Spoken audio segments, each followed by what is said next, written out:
Welcome to the 100-Year Real Estate Investor. We're your hosts, Jake and Gino, and this is the show dedicated to long-term personal financial engineering. Gino, how's it going? Good morning, Jake. I'm doing great. How you doing? Always making it happen. Our guest today has been using the dual asset strategy for over 10 years. He started his 100-year real estate investing journey after the 2008 financial crisis, and it has resulted in a rapid accumulation of cash value and an efficient capital source for his family. So without further ado, Kelly Clemens, welcome to the show. Hey guys, good to see you. So Kelly, coming off the back of a major real estate crash, what was the epiphany that attracted you to real estate at that time? My mom had contracted dementia, Alzheimer's, and lady of the depression, and just funny story. If you've dealt with any of those people, they're always like, I don't have any money. I don't have any money. I'm broke. I can't do this or that. And finally, I had to start taking care of her affairs and started getting mail and looking at these statements coming in and seeing. It's like, I wish I were poor like you were poor. Realized that this lady had over $500,000 accumulated. And so my siblings and I got together and talked about what do we do here. And so we put some money aside for her. And through my brother-in-law, I had a contact. And that guy's, well, let's put them in these mutual funds. Happened to be loaded mutual funds, and things went pretty good. $250,000 we had put in had grown to $350,000, and I had a meeting with my family and just said, "Hey, we've had a good run. Maybe we should do something." And we're like, "Yeah, cool, sounds great. What do we do?" And I said, "Well, I don't know. We should do something." And and we even talked about, well, maybe we move this over into just the money market side, but we didn't take action. And that conversation was at the end of 2007. And then early in 2008, we saw that market decline, and that $350,000 just overnight went down to under $200,000. And I just remember being so frustrated. And I thought, I lost my mom's principal. I was disappointed in myself. I was angry. And then later that year, at the end of 2008, December 2008, my mom passed away. And so between my three siblings, we split $169,000, where maybe there could have been 350, at least there could have been 250. We won't get into, whether that, we got good advice or didn't get good advice, but it just drove me to say there's got to be something different, a different way, a different method for handling these things. And so that's when I discovered this dual asset strategy, and found someone who guided me through that process and introduced it to me. And it just in my mind, I was almost instantly, I was very quickly like, why wouldn't I do this? And so that was the start of my journey into using this resource. The resource, Kelly, you talk about, can you give us some of the benefits? I know you had said something about cash management, even protection of principal. What did you really like about it initially? Initially, I had just gotten married earlier that year. And so, we're looking at life insurance. It's like, I want to cover each other. And so as this came along, it's a play on life insurance. So that was a part of it. And between my wife and I, we had some good additional income. We're living below our means. It's like, where are we going to put this? What are we going to do with this?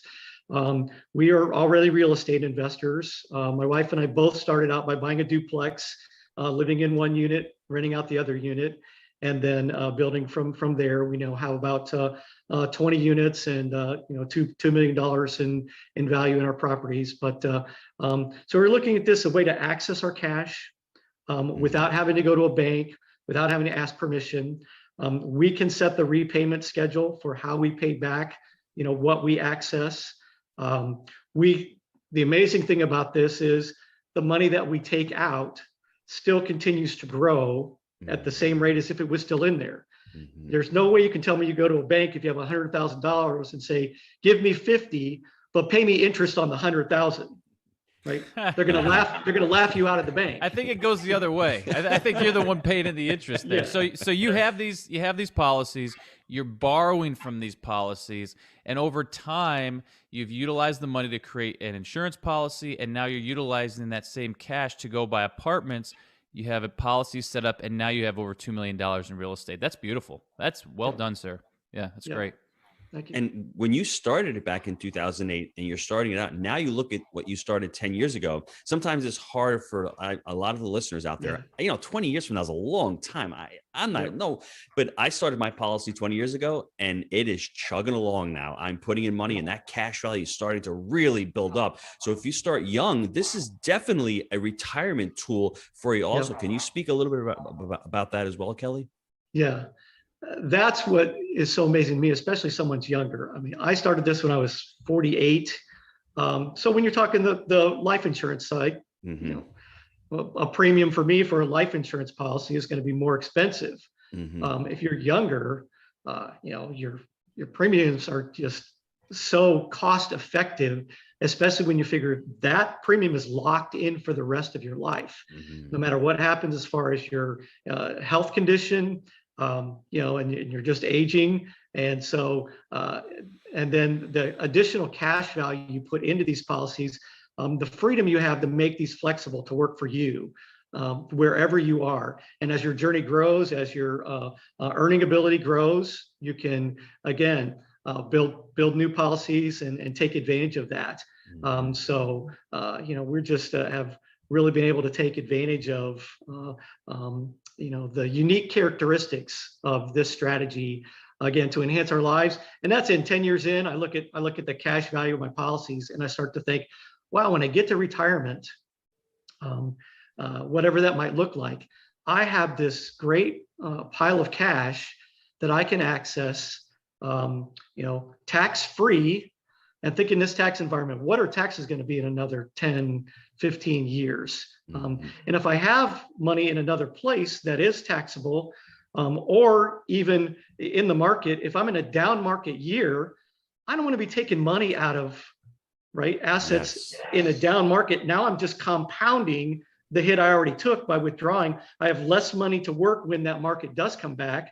So I can draw from this bucket over here on the other side, where I don't have that impact, and I can let that recover and grow back. So it's a great insurance policy. I mean, I love having these policies. We have money in the market. We have real estate. So we've got these different strategies working. And as you've mentioned, I love the aspect of when I put the money in this policy, I've got another business I'm starting besides my real estate. It's a little business, that I work with here. It's my own little bank, really. I'm in the banking business. How much capital would it take to go start a bank? I But can start my own bank, my own family bank. The only person I ever known that started a bank was Jim Clayton, and that's after he sold his company for like $3 billion to Warren Buffett. So I think it takes a decent amount of capital to start a bank. Yeah. Kelly, you've said so many things here. I have to recap a lot of this, everybody. Sure. The first thing is you can have your cake and you can eat it too. You can put money in equities and you can also have it in these policies. It's very important, everybody. It's not mutually exclusive. You should have both. You want to diversify, it's great. The second thing that Kelly said was, if the market drops, you're protected. You can take it out of your whole life policy, the cash value, and have your equities recuperate if and when they ever do, because we're going to have a market correction. So if you're about retirement age and you're looking to retire and all of a sudden the market corrects by 40%, if you have a whole life policy with cash value, you can pull it out from there. That's very, very important. The next thing is the business aspect. Look at it, each of these policies from a business aspect, because one of the objections that I always get is, well, the cash value is not that much in the first 2 or 3 years. Well, go start a business. How much money you make in the first 2, 3 years of your business? It's the same mindset. Absolutely. And this leads to my biggest takeaway. Kelly embodies the 100-year real estate mindset. He's not in it for today or tomorrow. He's in it for the long term, which is very important, everybody. This is all about long-term generational wealth, and it's also about generational skills. Kelly's embodied the skills to be able to create money and to be able to make money, and he can pass that down to the next generation. So embodying that 100-year real estate mindset will help you in every endeavor of your life. And this is just one tool in the toolbox. We need as many tools as we can to be as flexible as we can, because markets are constantly changing. To have money set aside for an opportunity to be able to tap into that and not interrupt that compounding rate of return on that policy, to be able to pull it out, to be able to control the funds. That's what us as 100-year real estate investors want to do. We want to be able to control our funds, and Kelly's doing a great job with that. Would you like to add anything to that, Kelly? You nailed it. I mean, that's exactly right. So you have to think long term. You're capitalizing your bank. You're capitalizing your business. Most of us, when we buy a property, that you don't want to buy a done property. I mean, unless the opportunity is just beyond your wildest dreams. But we're buying distressed properties, and we're putting money into that before we're going to see a return, right? Because we know long term that's going to be the better play for us. And it's the same thing with these policies. The early years, the first 2 to 3 to 5 years are capitalization, and then it's living your life insurance, right? There's a living benefit. It's not just about death, right? Now death for certain. And the great thing about this policy is you've got that guaranteed. We go buy insurance for our car. We don't know if we're going to need it. For our house, we don't know if we're going to need it. We buy, title insurance now. I mean, all sorts of things. We don't know if we're going to need it. Guaranteed, right? There's an expiration date on you, right? So you've taken care of your family on that side, but then you get to use this asset to enhance your life, right? And the life of your family. The same dollars. What we're after? The same dollars doing multiple tasks, right? Here's the bang we get for that buck. Here's the key: words matter. And you said you buy it. You're not renting it. This is not a 10-year, kind of I'm going to rent this term policy. You are buying it so that when you do die, you have a guaranteed death benefit. And guess what? The current administration is looking at taking away the step-up in basis, okay? Therefore, step-up in basis goes away. Your heirs are going to owe capital gains, which are not 18, 19, 20%. They're going to go to 40 if these current proposals go through, okay? No 1031 exchanges anymore, guys. That's what all the proposals on the table are for. So if you have a guaranteed death benefit in place that you bought, that you did not rent, that expires in 10 years, it's going to guarantee be there when you die, you were a responsibility junkie, you took the long view, and you protected your family and your assets for the long term. Broseph, I love that. Kelly, I want you to end off the conversation here with a story about your tenant. And I love the story. You shared this with me last week, and them not being able to pay the rent and coming to you and, Yep. I just had a tenant call me 2 weeks ago now, impacted by the COVID, had been sick a couple times, so not having income coming in, but had been putting money into his 401k.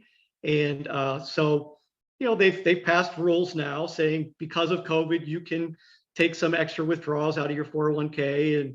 And so he called them up and said, I want some money. And they said, you have to go to your landlord. They have to give you a notarized eviction notice with how much you owe. And you have to present that to us for us to give you your money. So I had to go talk through about all a that gatekeeper, hassle. huh? Yeah. Wow. You had to go through all that hassle to get, enough to cover a month's rent plus, some other bills that were involved. So that's amazing. So let me leave off with this, Jake. This is important. We always talk about being financially responsible, even for the youth. I always talk about creating an emergency fund.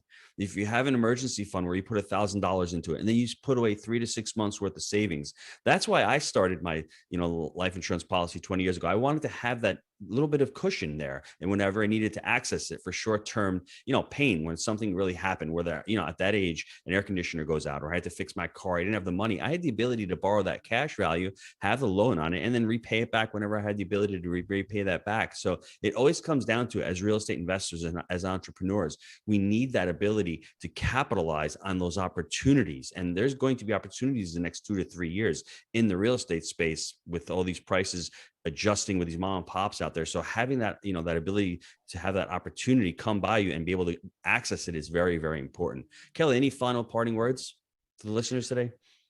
Again, just to look at your circumstances, look at your goals, your long-term goals. What are you trying to accomplish, right? and then protecting your family.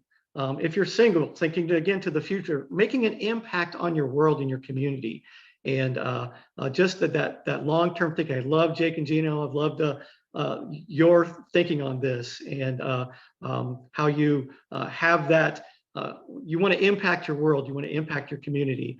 I was a pastor for 20 years, and so it's important for me to think the value. And my wife and I, we don't have kids.